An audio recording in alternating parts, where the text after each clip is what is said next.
it seems like you've learned a lot from all the Lego games you guys have made up to this point, everything from the Lego movie to Lord of the Rings. Were there specific elements from those other games that you took to sort of pull in to improve the experience of Lego Batman? With Lego Batman, it's, obviously with it being the third game, we've already had Lego Batman 1, Lego Batman 2. And we've already explored different things, so heroes and villains in Lego Batman 1, voice acting open world in Lego Batman 2. So Lego Batman 3 for us, it's kind of iterating the whole Lego Batman experience. So for us, it's all about adding things, some things we have sort of in the other franchises, but bringing them into Lego Batman, but taking things from like Lego Batman 1 and 2 that we really wanted at the time, but we couldn't necessarily do. So being able to do things like go out into space, go out into the Lantern worlds, being able to bring in the whole 1960s mode. If you look at the character cast in Lego Batman 1 and 2, we've never gone this big before. So Lego Batman 3 is over 150. And then we've switched up some things as well, like we've done away with suit signals, because the previous Batman games were all about Batman and Robin. We're going to go and we're going to do something as Robin and we'll switch out and do something as Batman. This game is about playing as the whole Justice League and the whole Legion of Doom together. So you're going to have like parties out there, parties of characters where you've got, say, Solomon Grundy with Wonder Woman, with Flash maybe, and then with Lex. It isn't just Batman and Robin anymore. It's the wider reaches, and for us, it's sort of like it's a natural progression. Like you say, we try and up the ante every single game, and then this one is just like, at the start of the project, it's like, right, crazy wish list. I mean, you write a load of things down, and this one I think we've pretty much hit everything on there. Obviously the icing on the cake being getting the whole 60s mode, because that was first thing on my list. Mr. Adam West, 1960s Batmobile, and Stings, and so all that just brings everything into a game that people are going to love, adults and kids. We see it as a duty, especially with comic books, to take stuff that we know and love and take it to a new audience. 5, 6, 7-year-old kids, they don't know Adam West, they don't know the 60s Batman, but they do now, because we're going to bring it to them, and they might not know all these wider characters like Batmite, or even characters like Solomon Grundy or Firefly. So again, we're going to be bringing that to a new audience. So it's good fun. What's your favorite part about implementing the DC universe within the Lego universe? What does that allow you to do that you wouldn't be able to? The best thing about digging into the DC universe is finding crazy stuff. Everybody knows the Justice League. Everyone pretty much knows the Legion of Doom, and they know the Watchtower, the Batcave. But then the Lantern Worlds is something new to a lot of people. But then digging right down and being able to put characters in like Krypto the Superdog, being able to put in Batcow. I didn't even know who Batcow was. I didn't know it was a real legitimate comic until my designer just come in and look, I told you, because I thought they were pulling my chain, and then it was like, okay, we'll put Batcow in the game. Putting Batmite in, and I can never say this, but Mixiez Pitlick, who's a great character. How did you say it? Mixiez Pitlick. Is that? I don't know. Is it correct? Is that correct? Wow. As far as I'm aware, I've been getting trained to make sure I say it correctly. You must say this correctly. But yeah, it's just good. Like we had a meeting with Jeff Johns to talk about the game, and when we're talking about that, he's kind of pointing out some really cool, awesome stuff with characters as well.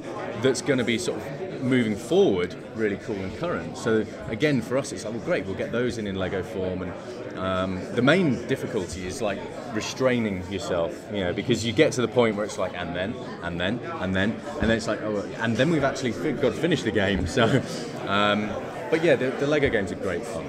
And coming to Comic-Con, seeing little kids play them, like yesterday, there was a 3-year-old and a 4-year-old playing, and it's probably the first time they've really held a controller.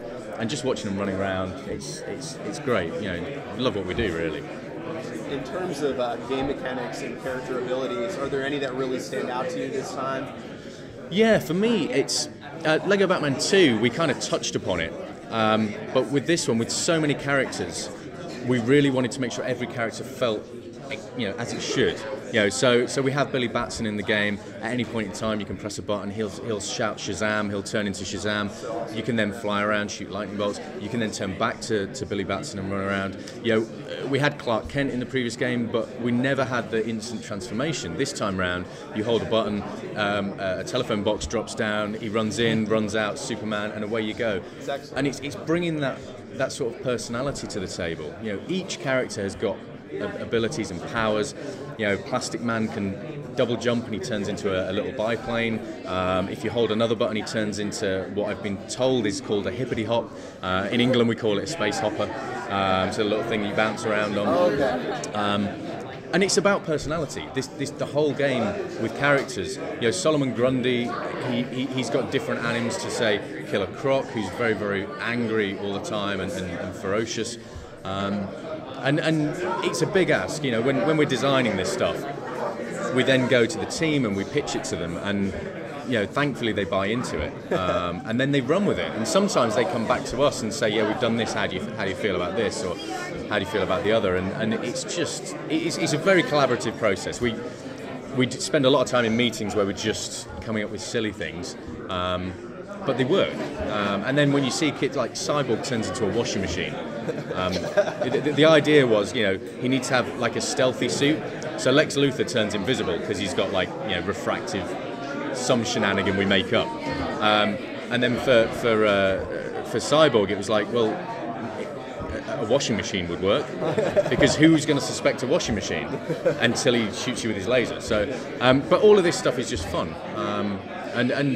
The Lego games, that's it. They're synonymous with fun. And then working with all the voice casts, they kind of just make it even better. The amount of ad-libbing they do on the scripts is crazy. Really fun stuff. Now that we've got Batman Lego 3 and it's gone to this next level, what are the chances you think we're going to get the next game, the 4? And also, what would you like to see happen in that? Yeah, it's one of those things where you just never know. As a game director, you kind of have to focus on one thing at a time. And as it is, we're kind of pouring stuff into this, and then there comes a cut-off where we then just have to do the nitty-gritty to just make sure everything runs properly, we get it in there, it's as perfect as it can be for the end consumer. And it's at that point where we stop, take a breath, and then think about the next one. So, I didn't even know I'd be coming back to the Lego Batman franchise. I worked on Lego Batman 1, had a ball, and I thought that was it, that would be the end of it.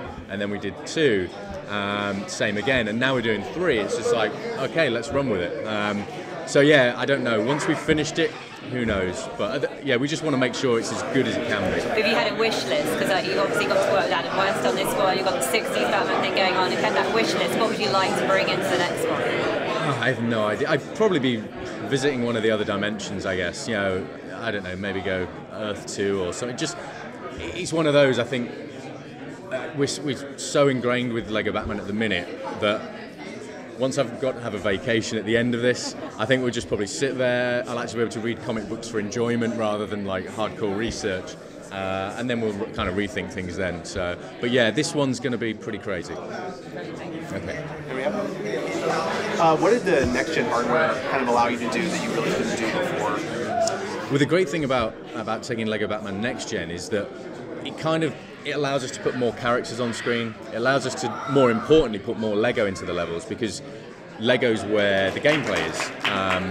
Everything in the levels that's Lego you can interact with. So the more Lego you can do in a level, the better. But also, because we develop on Next Gen, it kind of brings what you'd call current gen platforms, it drags them further forward. We had a whole engine rewrite, and we've really gone to town with effects, visuals, and it kind of just allows us to put more in.